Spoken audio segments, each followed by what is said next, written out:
Hello guys, magandang araw. Ah, Nandito kami ngayon guys sa part ng San Mateo, probinsya ng Rizal. So ayan guys, ito yung area na kasama sa ah, protected area ng government natin. So ayan, yung kabundukan sa may harapan ko. At kung makikita nyo sa bandang ibaba, mayroon napakalalim na ah,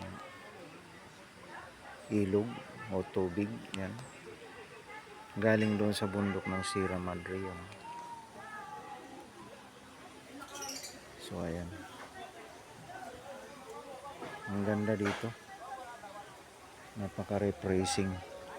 Yan o, ang daming mga local tourist na pumupunta dito. So ayan, ikutin natin yung bandang ibaba. Ayan, marami silang iba-ibang mga pwedeng mapagpahingaan, pagpicturan. Ayan o, mayroon din silang mga cottages dito, pwede yata overnight dito. Pwede nga, yan o. So yan yung mga kubo na yan, pwede matulog dyan.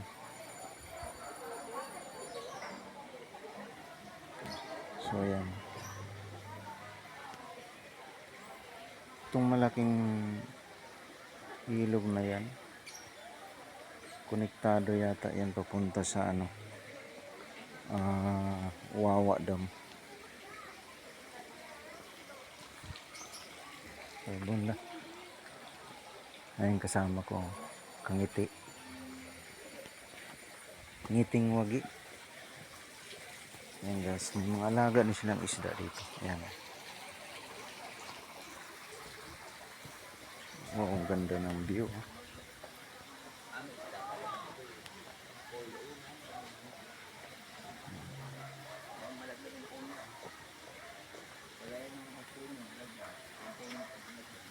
May bandang harapan na may ginagawang kalsada. Saan kaya ang lusot niya?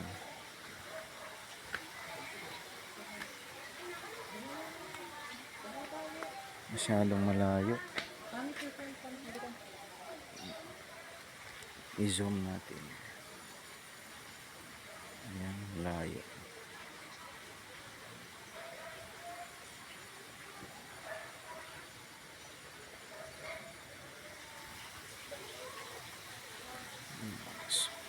Punta tayo sa bandang ibaba.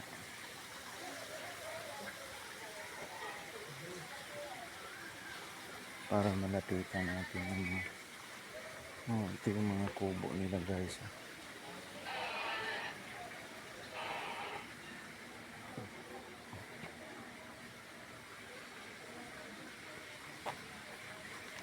So ayan yung kanilang, meron silang mga recreation area. Pwede mag-swing, pwede maglambitin dyan sa spider net. Kaya lang nakakatakot. Ang taas oh.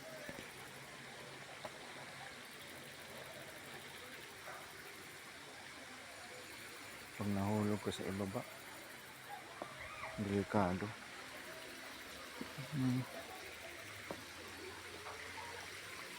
Gumawa na lang sila dito ng artificial water passage para iwas baha.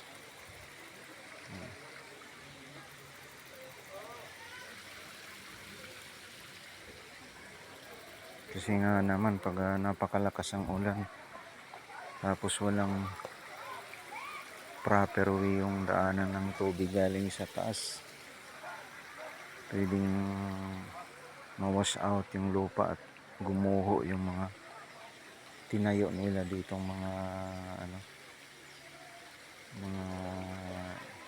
daanan at kubo. So ayan guys, may ginagawa pa sila ditong swimming pool.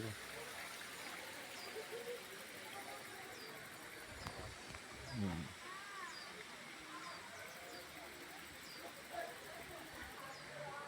Dati hindi pa ganyan kalalim yung ilog na yan. Ngayon ang lalim na siguro dahil sa sunod-sunod na pag-ulan. Oh, ayos dito. Oh. Ganda rin ang pagkakagawa. Ayan. Ayan yung ilog na yan, guys. Diretso ng Wawa Dam. Oh, mayroon din silang hanging bridge. Oh. Hanging bridge. Close up natin.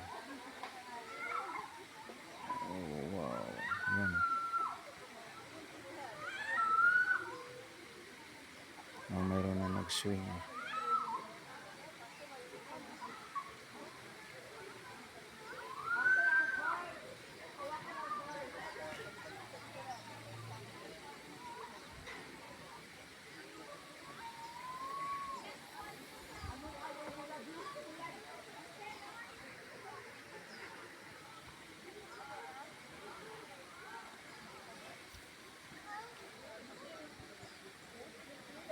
Makulimlim yung paligid.